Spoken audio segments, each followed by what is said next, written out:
से ही उन्हें लड्डू खिलाकर। अन्नदाता हुकुम, मैं रिश्ते के लिए तैयार हूँ। प्लेट से लड्डू लेकर शुभम जी को खिलाकर।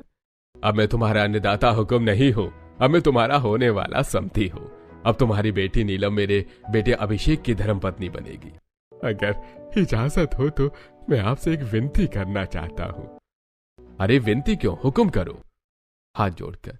मेरी बेटी ने हमेशा गरीबी देखी, वो गरीबी में पली बड़ी है, उसे रजवाड़ी तौर तरीके नहीं मालूम है, तो इसलिए अगर बिन सास के ससुराल में इस गरीब बेटी से कोई गलती हो जाए तो अपनी बेटी समझकर माफ कर देना।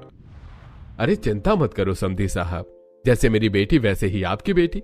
मैं यहां से अपनी बहू नहीं बल्कि अपनी बेटी लेकर जाऊंगा। आप बस अब अपनी बेटी को विदा करने की तैयारी करो।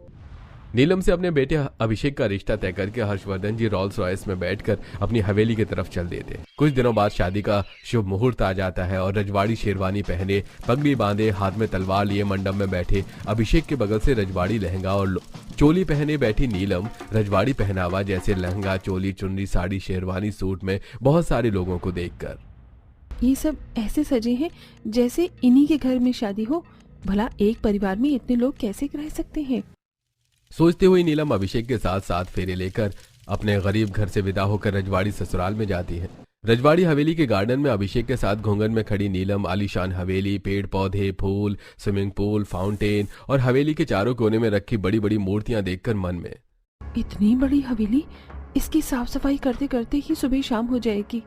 तभी बाबूलाल, तुषार, विनय और बलेंद्र के फेंके हुए फूल नीलम के चेहरे पर आकर गिरते हैं।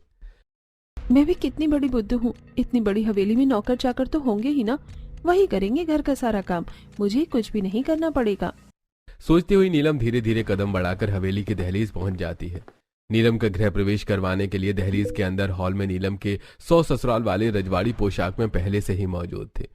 उन सब में से आगे हर्षवर्धन जी, तुलसी जी, विनोद जी, प्रभा जी, जया जी, शिल्पा, प्रिया, ज्योति और रोशनी थे। नीलम का घूंघट देखकर, हर्षवर्धन, तूने नीलम बहू को इस हवेली के रजवाड़ी रीति रिवाजों के बारे में नहीं बताया क्या?